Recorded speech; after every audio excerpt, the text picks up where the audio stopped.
The Knicks are coming off an excellent season. They went from a team that was projected to make the play-in at best to a team that was just 2 wins away from the conference finals. But while they're coming off a good year, the Knicks front office definitely wants to build off that season, and that means they have to make some savvy free agency signings. Now, the Knicks have a lot of big contracts on the books, which means that they don't have any cap space, but they do have what's called the non-taxpayer mid-level exception, which is about $10 million. Now, that's not enough to sign a quality starter, but that is enough to sign at least one good bench piece. After that, they're only going to have veteran minimum contracts left to offer. Anyway, these are my top 5 free agent targets for the Knicks for the 2023 offseason. The first player I'm going to talk about on this list, and the guy I want the most, is Yuta Watanabe. Now, if you were to just look at his box score, you wouldn't walk away impressed because he only averaged 5 points per game. But if you paid attention to the Brooklyn Nets this season, you know he was a really valuable role player for them, especially before the Nets traded Kevin Durant and Kyrie Irving. Yuta is a really good defender that can defend multiple positions, and he's also a knockdown shooter, which made him a great fit next to KD and Kyrie because he gave those guys space to operate. He was even leading the league at 3-point percentage at one point, and he ended the season shooting 44% from 3. For the Knicks, he would help them out in a multitude of areas. One area where he would help the Knicks out is 3-point shooting. The Knicks had a good playoffs, but they really shit the bed when it came to hitting from the outside. The Knicks ranked dead last amongst all teams in the playoffs in 3-point percentage at just 29%. I just noticed you're not getting enough legs on your shot. Are you dehydrated?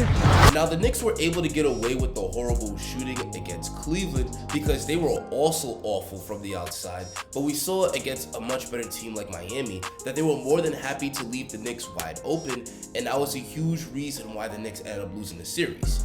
Yuta is a great shooter, especially from the corner, so he would really improve the Knicks shooting and floor spacing come playoff time.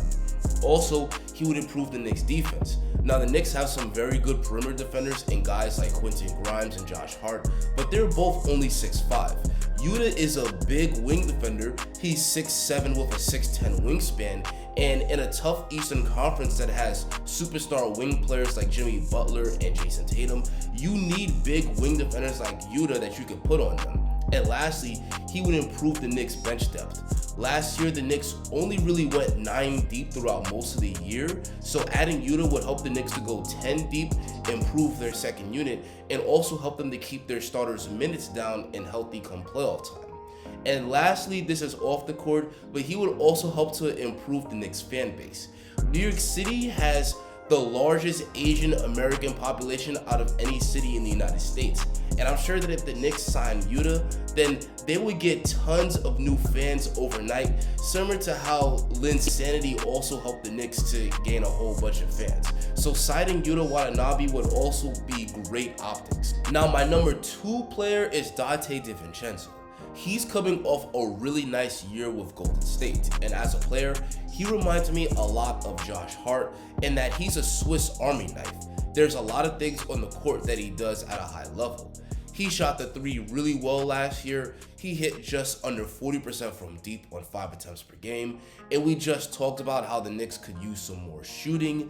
But he's not just a 3-point shooter. He could also put the ball on the floor and finish at the basket, or pass and create easy baskets for his teammates. And on the other end, he's an excellent defender. He could guard multiple positions, and he's a really good rebounder.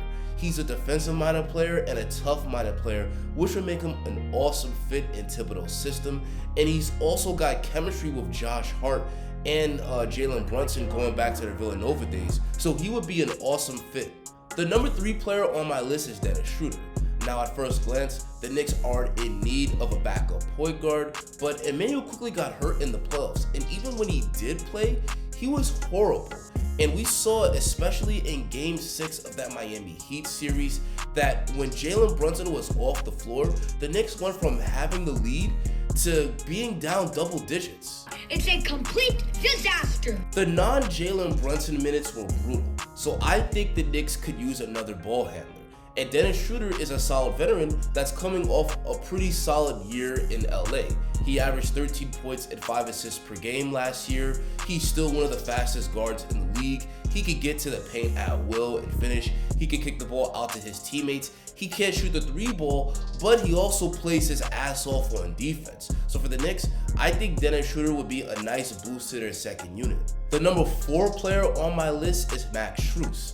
Max Strus is another blue-collar, high work ethic guy that worked his tail off to go for being undrafted in 2019 to one of the top role players on a Miami Heat team that's currently in the finals.